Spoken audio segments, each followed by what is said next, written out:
Takudo was a terminally ill boy who reincarnated into the world of his favorite game after his death alongside his favorite game character. While the two of them decide to build an empire together just like they did in the game, they have no idea that Takudo has been reborn as the legendary king of ruin who will destroy the world so that it can be reborn. Takudo is a terminally ill boy who spends most of his time playing a civilization-building strategy game called Eternal Nations. One day, as he is starting the game again after accomplishing everything, he quietly passes away. He feels like he is sinking into darkness, and when he opens his eyes he finds himself sitting on a stone throne in the middle of a forest. He doesn't understand what is happening, but then a familiar figure appears in front of him. Takudo immediately recognizes the woman as Atu, the sludge witch who was his favorite character from the game of Eternal Nations.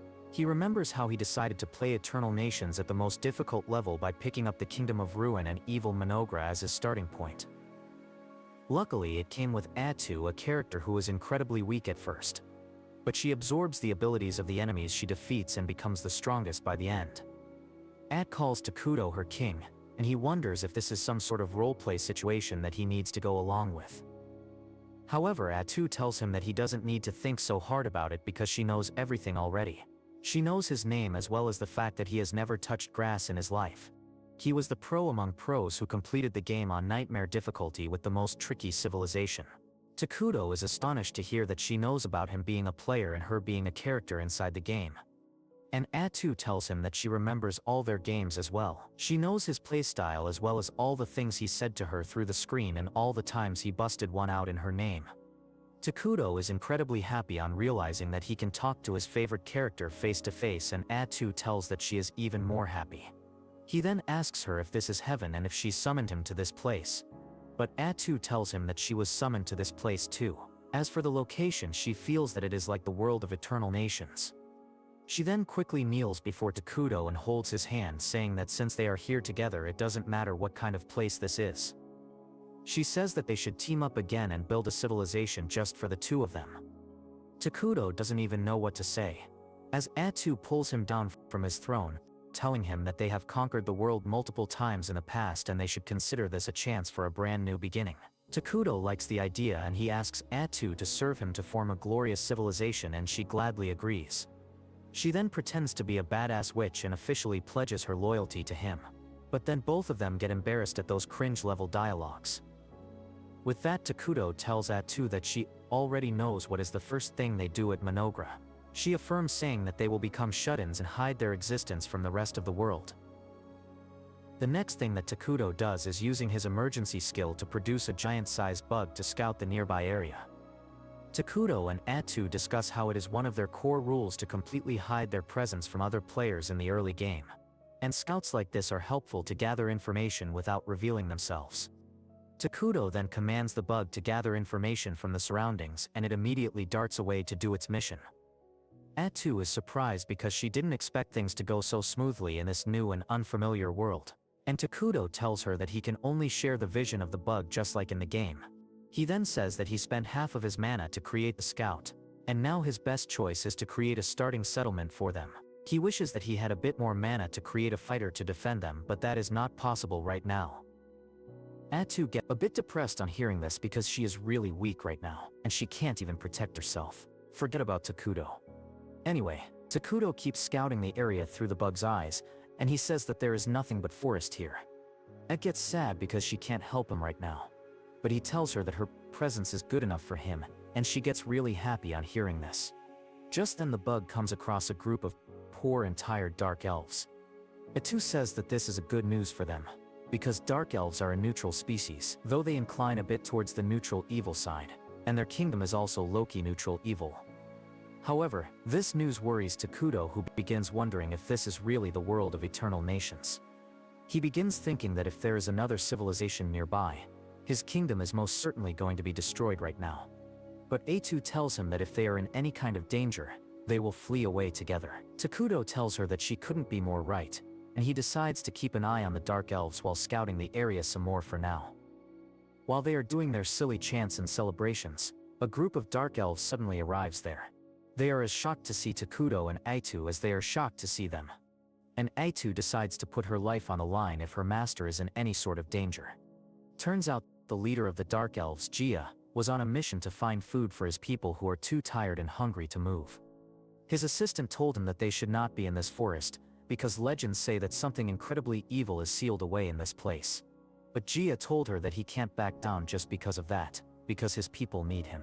Just as he was thinking that, he suddenly came face to face with Aitu and Takudo, who seemed to him like the avatar of evil.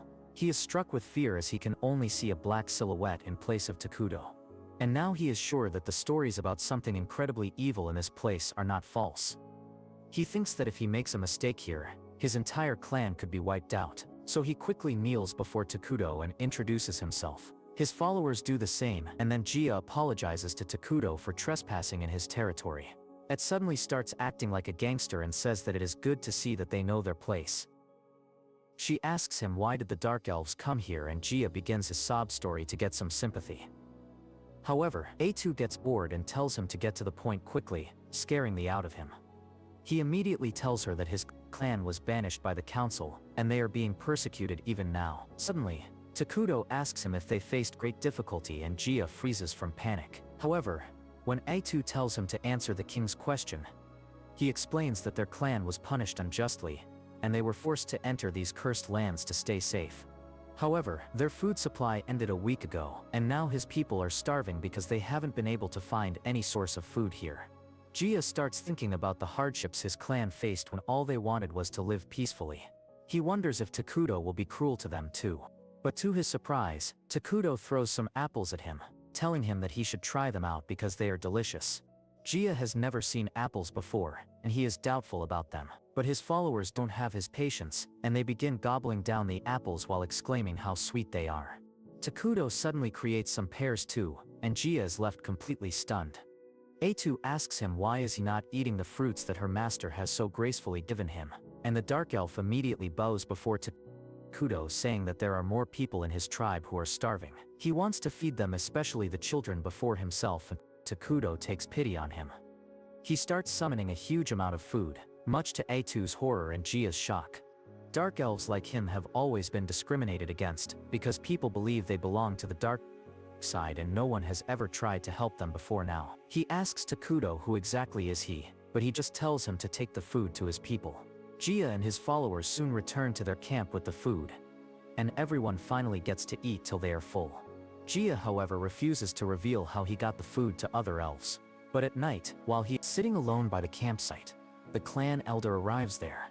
He remarks that the fruits he brought earlier were different from anything he has seen in his long life, and they were more tasty than any other fruit. He asks Gia where did he get those fruits from, and he tells the elder about his meeting with the legendary evil being. The elder is shocked because Gia met the King of Ruin, who is mentioned in ancient books. He says that according to those books, when the world has become too full, the King of Ruin will appear and destroy the world so it can have a fresh start. Gia feels like Takudo meets the description of the King of Ruin, but truth be told, he couldn't even understand a single thing that Takudo said, and he only acted on hints that he got from Atu's behavior. The elder is not sure about that part yet, but he asks Gia if he gave Takudo anything in return for the food. He says that he didn't give anything in return, and the elder says that no evil being would show mercy to someone without getting something in return. Gia, however, believes that Takudo is a merciful being who took pity on his people's suffering, and that angers the elder. He asks Gia how can he talk about an evil being with such respect, but after a bit of debate, he realizes that Gia did his best and secured food for his people. After that, Elder Molter declares that he will negotiate with the Dark King as the senior most dark elf, and hopefully their clan will be able to get the peaceful life they have always dreamed of. On the other hand, Atu scolds Takudo for using his mana to create food for the elves when he doesn't have enough for it. But the moment he tells her not to be upset at him because he needs her, she starts acting like a set again. The next day, Gia gets ready to visit Takudo again, and Elder Molter asks him if he is ready to face the king. He believes that since they have already accepted charity from the Dark King, they must be ready to pay any price he asks in return. Kaveh objects, saying that Takudo never said anything like that. But Molter replies that it is just the way of nature for evil beings to ask for compensation in exchange of the good deeds they do. However, he agrees that they need to keep relying on Takudo to survive, because no place else is safe for them. The two of them decide to go to Takudo together, unaware that his insect scout was keeping an eye on them. The whole time, Takudo immediately calls the bug back to report to him, and when he learns that the elves are coming, he just wishes that they take the rest of the food he prepared for them yesterday and leave quietly. He gets nervous as he explains that he gets nervous and can't communicate properly, so he doesn't know if he can negotiate with the Dark Elves. Atu tells him that she will do it for him, and it will also show the Dark Elves that her king doesn't even talk to the likes of them. Soon after that, Molter and Gia arrive there, and the old elf greets Takudo with some ChatGPT-generated salutation, thanking him for providing food to his people. He then asks if he can know the name of the person who helped them, and on receiving Takudo's permission, Atu shares his name, declaring him as the King of Ruin. Both the Dark Elves are shocked to have their fears confirmed, and then Atu tells them to take the food and leave because it won't last long anyway. However, Molter says that he wants to repay Takudo for the kindness he showed them and asks what can they offer him in return. At simply tells them that they won't have anything that will be able to satisfy her king anyway, so they shouldn't even bother trying. She asks the elves if they really have anything they even consider valuable, and Molter hesitates because there is nothing like that with them anymore. Atu gives him a death stare on seeing him hesitate and asks if he is plotting something. Molter starts panicking, and Takudo realizes that the negotiation is going very badly now. He suddenly calls Atu to discuss their approach, and she gets mad because Takudo is planning to be too lenient. She tells him that these two losers don't even know how to negotiate, and at this rate they will only become obstacles in his path. She suggests killing them all and putting their heads on pillars around their base, but Takudo asks her to stop turning into that one Austrian painter. He says that the elves just want to coexist peacefully with him and they want to pay him back for the same reason. He suggests that they ask them to pay in a way they can rather than giving them food for free, because it will keep their relationships with the elves good. Atu can't argue with that, and she tells the elves that her king has decided to accept their offerings. On seeing the relief on Molter's face, both Takudo and Atu realize that he was so nervous because he thought of Takudo as the typical evil being. Atu rebukes him for that, but then she gets confused about what to ask in return for the food. Suddenly, Takudo gets an idea and he tells her to ask the elves about the outside world. Molter is really glad to hear this, and he swears to tell Takudo everything he has seen and heard in the outside world in detail. Atu says that once he has done that, he is supposed to leave the forest with his tribe immediately, and that shocks both Gia and Molter. They say that they would like to keep living in the forest under Takudo's mercy, but Atu tells them, stop being greedy if they want to live. Gia tries to argue, but Molter shuts him up, saying that they need to obey the command of the king. They begin to leave, but now Takudo feels bad for casting them out. He suddenly gets an idea, and tells Mortar and Gia to become his citizens. Both of them are shocked to hear this, but not as much as Atu, who asks Takudo what the hell is he doing. He reminds her about the refugee system in the game, which allows them to take in different species as their citizens. He remarks that since Dark Elves are a neutral species, they will easily adapt to the evil attribute of their kingdom, and then they can coexist with the other species living in their kingdom. Atu is still doubtful, because species with evil alignment tend to have conflicts among each other. But Takudo reminds her that their main species called homunculi look like humans that were taken apart and put back poorly, and they can't spend all their time with them. Atu immediately agrees with him as soon as the creepy image of the homunculi pops up in her mind. She turns to the two elves telling them that Takudo plans to build a kingdom here soon, and he is ready to accept them as his citizens if they pledge to serve him. Molter is taken aback at this, and he asks Atu what will happen if they choose to become his citizens, and she makes it clear that they will become evil beings, but she tells them that it is more fun than they think to be evil. Soon after that, Takudo and Atu head to the settlement of the Dark Elves where everyone is ready to welcome him. Everyone is terrified of him and some of the weaker ones faint just on seeing one glimpse of him. Takudo takes his throne with Atu by his side, who tells the Dark Elves that now they are going to become the citizens of their kingdom. She asks Takudo one final time if he is sure about it, and just as he gives his permission, the elves are accepted into his kingdom, and Atu congratulates them because now their survival and safety is guaranteed by their new king. Gia wonders if that is all because he doesn't feel any different even though he should have become an evil being. Suddenly he regrets his words as intense hatred erupts inside him and the other elves. They think about the people who hurt and prosecuted their kind and are filled with the desire to get revenge, and the two normal elves with them are worried about them. Seeing everyone suffering, Takudo asks them if they are fine, and Gia is moved to tears on realizing that someone cares for him and his people now. The Dark Elves start cheering on Takudo with tears in their eyes, and he is low-key overwhelmed by this. A few days later, Takudo receives a map of the continent from Molar, and he crashes out just as he sees it. Atu asks him what is wrong, and he tells her to look at the map and see what a shitty starting position they have. They are on a continent where two huge and powerful civilizations are already present. One of them is the Holy Kingdom of Quolia, a nation of humans who worship the god Arlos, and they are a hardcore good alignment civilization. On the other hand, there is Elmen, the alliance of elementals where elves who worship nature live. They are also aligned to the good side, and Atu panics on realizing that if they find their kingdom, they will quickly erase them. She crashes out along with Takudo, but then he calms down, saying that as long as they are not discovered, they can become stronger. He says that in the game, their main species, Honoli, are really dumb, so they can't do much research. But now that they have Dark Elves, things should be better on that end. Soon after that, the Dark Elves pay him a visit, and this time, Gia has brought along his assistant Emily with him. He tells Takudo that Emily is a smart nerd who knows a lot of stuff about other kingdoms, so she will definitely help him out more than them. Tells them that the king is pleased with their dedication and then declares that they are going to take up important jobs from now onwards, because it is what Takudo wants. First, she assigns Molter the duty to look over the internal affairs of the kingdom, and says that she has high hopes from him because she has learned that he knows magic as well. Next, she makes Gia the head warrior of Mynoghra, and tells him to build up a strong army so that they can defend themselves. She leaves recruiting soldiers into their army entirely to him, and he gets hyped up, saying that he will kill all their enemies and display their heads as trophies. But Takudo is already grossed out. He says that war is barbaric, and Atu tells the confused Gia that their king prefers peace, so he should keep that in mind. This confuses the elf warrior even further as he wonders why would the king of ruin love peace. Well, Molter taunts Gia and then immediately gets up, saying that unlike Gia, who only has muscles instead of brain, he will be more helpful. Gia takes this as a challenge, and he tells Takudo that he is young and strong so he can work more without rest.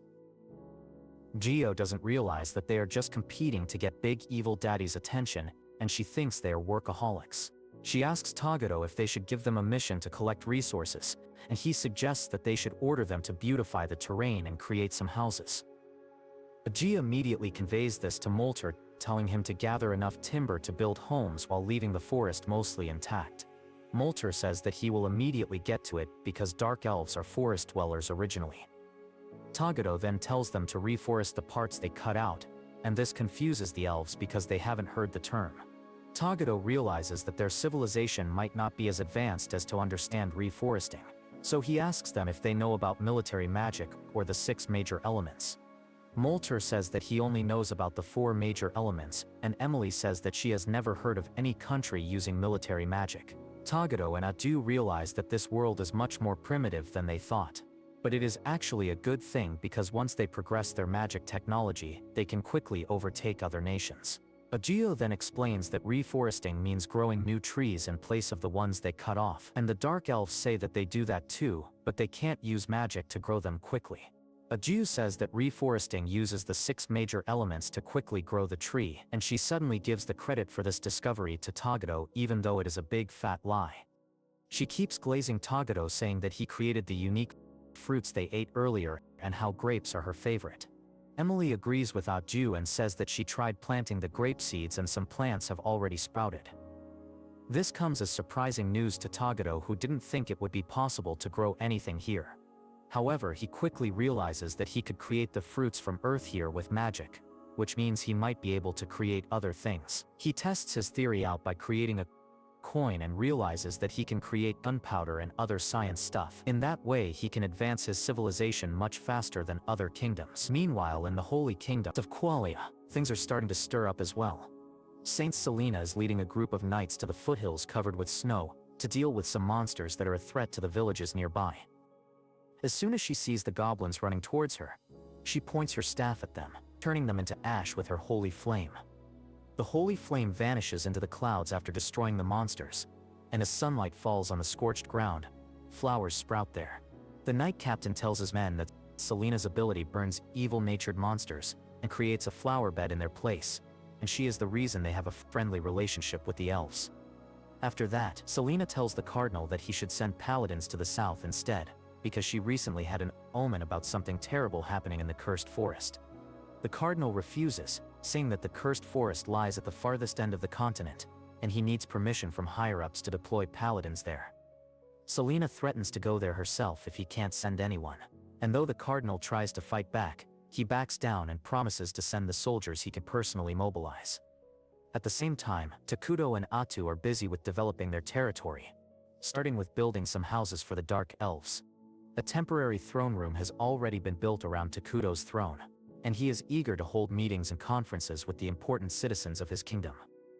Just then, Molter, Gia, and Emily arrive there, and Atu tells them that they should immediately start the first council meeting. However, Emil has a gift for Takuto before the meeting, and it is an outfit that makes him look like a femme.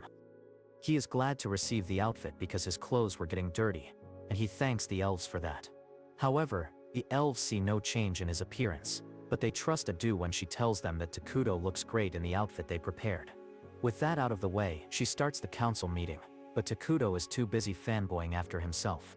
Atu decides to continue the meeting without him, and consult him whenever they need any input, and Takuto is completely fine with that suggestion. As the meeting starts, Molter asks Atu what kind of buildings should they make first. She tells him that they should start with food production facilities, and then pulls out a creeple-looking plant, which is going to be their main source of food for now. The elves are grossed out on seeing the plant and ask Adu to explain what exactly is it. She tells them that it is the flesh plant which is unique to their civilization. She explains that the plant can produce meat which tastes like human flesh, and it is quite nutritious. The elves are taken back on hearing that, and they say that they don't really eat humans, but Atu tells them that the flesh plant is just for the starting phase, and soon they will have other types of foods available to them.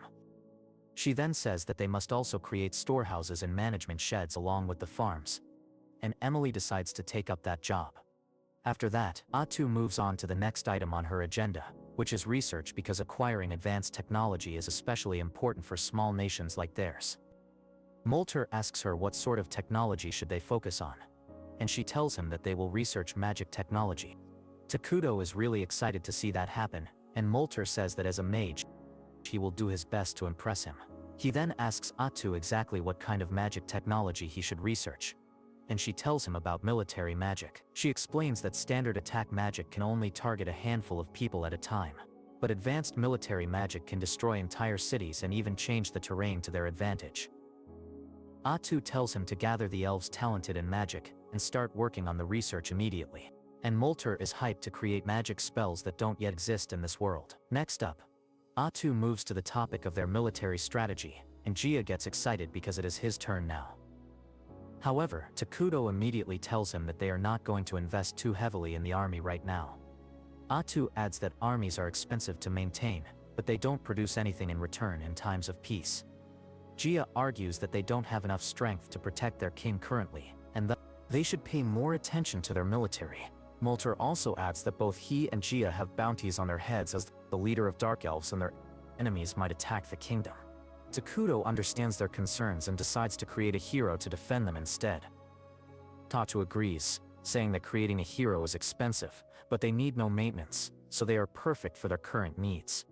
The elves don't know what a hero is, and Atu tells them that heroes are incredibly strong beings who serve directly under the king. There are conditions to summon different heroes, but she is confident that they can summon the first one quite soon, and Takuto is excited for that. He thinks about how they need mana to do most things in this world, and a kingdom can only collect mana from its people. The happier the people are, the more mana they can collect, and Takuto is determined to make his kingdom the happiest place on this planet.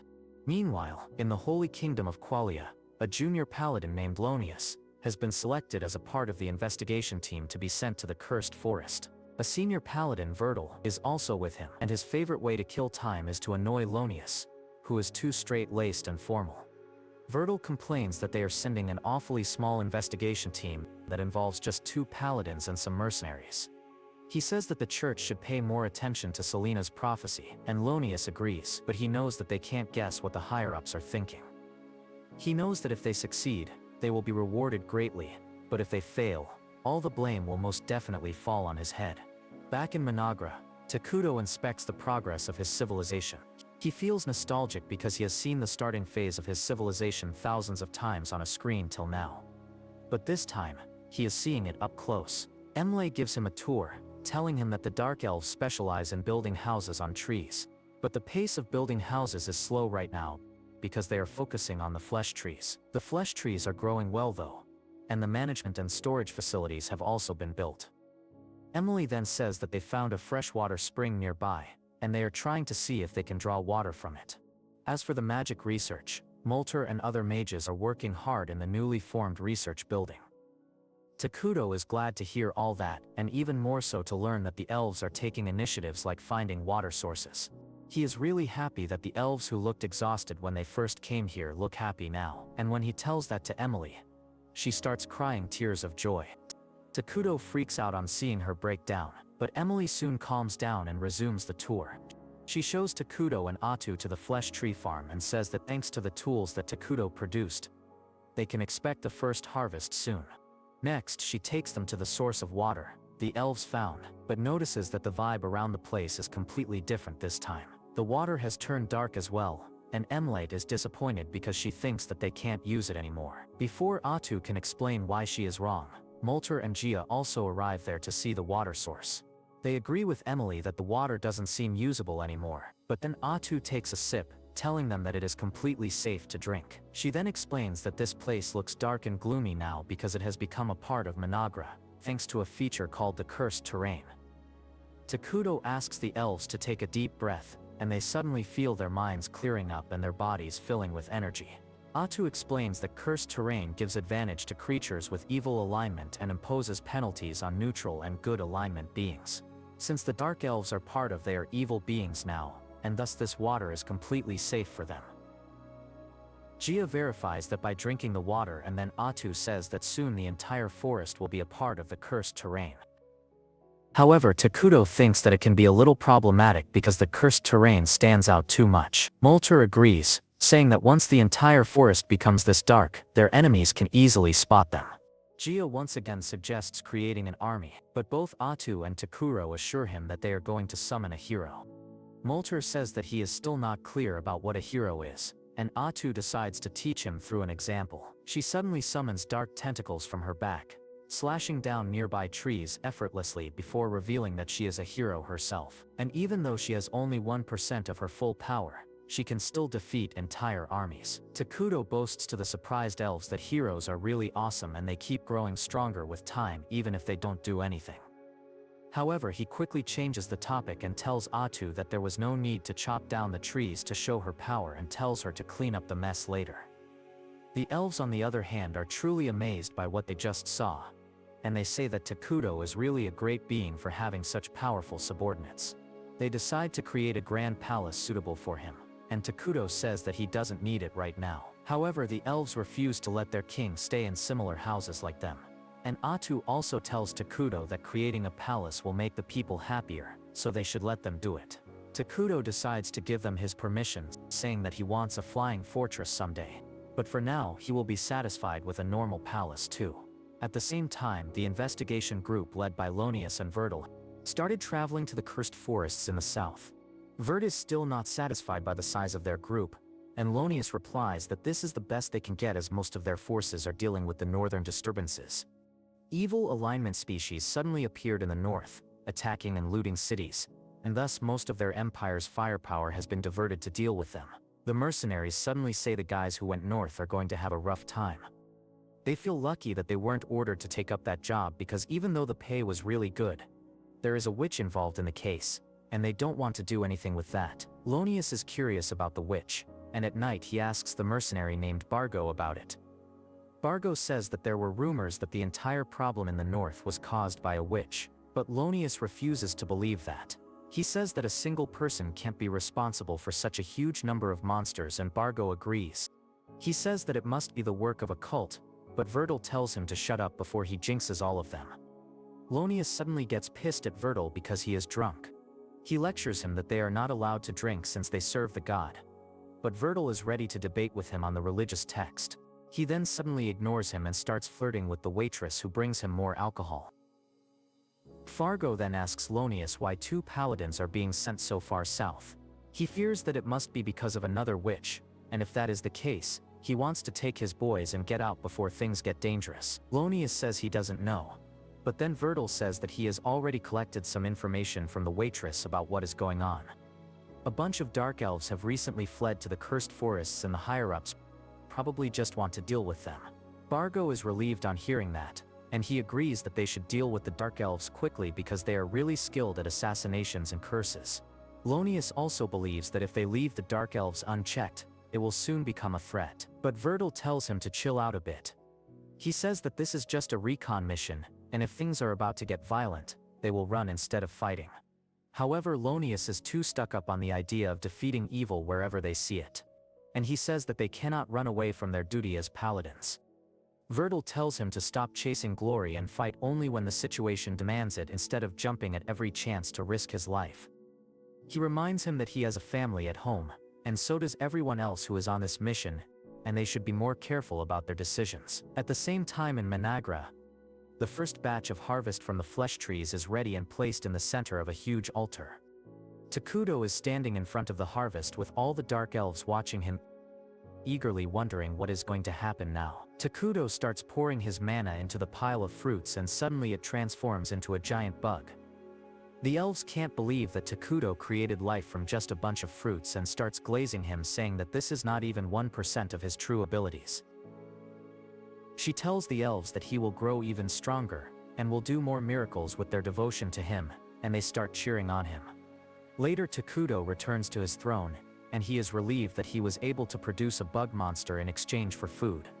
It was one of the features of the game, but he still doesn't understand how exactly that works out in this world. But Atu tells him that they don't need to think much about it since they have established a way to produce more creatures to serve their kingdom.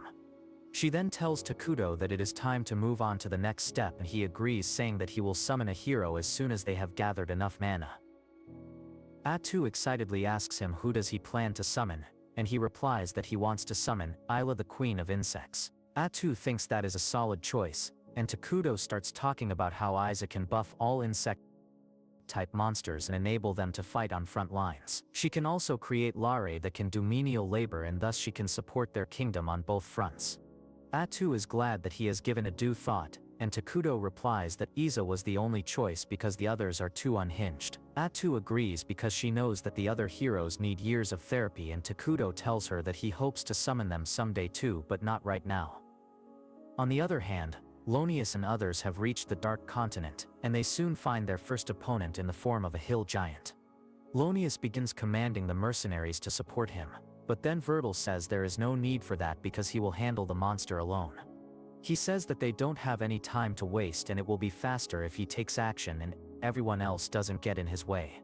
He swiftly goes to the hill giant and points his swords towards it as the rest of his company watches. Vertil then enchants his sword with holy power, and the hill giant waits for him to finish before attacking. Vertil effortlessly blocks his heavy club and then cuts it clean using his holy sword. Next he jumps up towards the monster and deals multiple attacks to it, taking it down without giving it the chance to fight back. He returns to his troops after killing the giant, and Lonius starts praising him, saying that the mission will be an easy one because they have got him. Vertil, however, doesn't think so, and that statement starts worrying Lonius.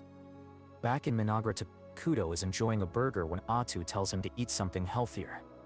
He replies that he has only eaten healthy and boring food in the hospital, so he wants to try new things now. He is also worried about her because she has been eating only salad for a few days now, and she tells him that this kind of food suits her more. They talk about how construction has picked up pace now, and Takudo suddenly tells Atu to summon Molter and others after they are done eating. He tells her that the new scout bugs they created have mapped the area around their base, and he plans to do something about the human settlement near them. He first asks Atu to confirm if the town near them is not a part of the Holy Kingdom of Qualia, and she is pretty sure that it is an independent territory with neutral alignment. Takudo is glad to hear that because that means they can negotiate with the town, and he hopes that nothing bad happens during their interaction. He believes that they will be fine for now, and Atu jokes that he will jinx them by saying that. Takudo laughs that nothing like that will happen. He gets a message from a bug just then showing him that an armed group is approaching the forest. He tells Atu that they need to send them away peacefully if that is possible, and if things go south, they should get ready to fight. Meanwhile, the armed group is indeed Lonius and Vertil's party, and as they head into the forest, Vertil tells everyone to stop because he notices someone approaching. Atu comes out of the forest wearing black clothes that hide her face and features, and Vertil tells her to identify herself.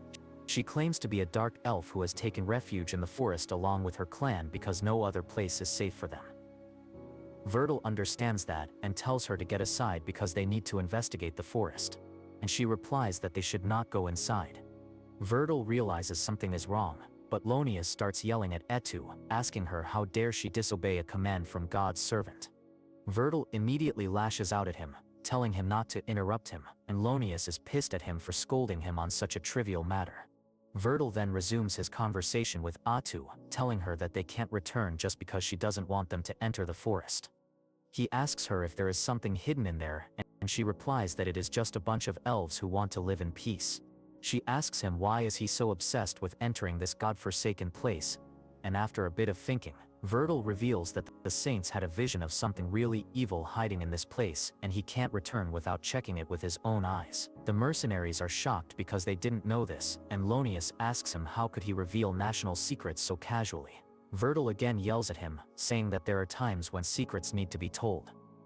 This pisses off Lonius even more because even a high paladin like Vertil doesn't have authority to reveal divine prophecies without authorization from the higher-ups. Meanwhile, Vertil once again asks Atu to let them go into the forest to take a quick peek, but her attitude suddenly changes as she tells them that they won't find anything worth their time inside.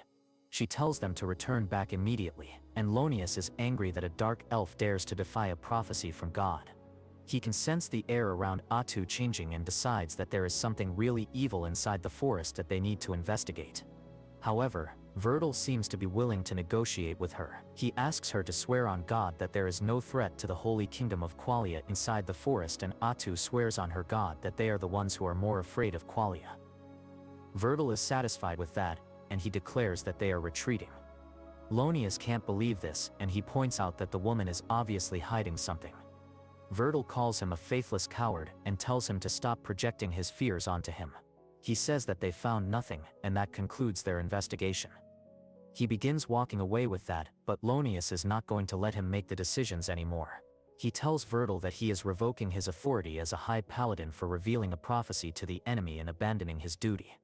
He tells the mercenaries that they will head into the forest and confirm what evil is hiding. There, Bargo agrees to it because Lonius is the one signing their paychecks after all.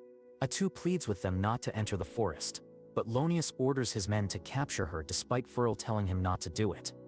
It just sighs that the negotiations have failed, and a few seconds later, the mercenaries are all skewed on Atu's spikes like fresh kebabs. And Lonius was knocked out first, and he doesn't even remember seeing all that. Vertil is the only person who witnessed everything, and is still alive, and he panics as he tells Lonius that they are dealing with a witch. Atu quickly erases her disguise, saying that the conversation was going so peacefully, and it is a shame that things turned out like this. But that's where this video ends. Remember to like and subscribe to the channel. Thanks for watching, and I'll see you next time.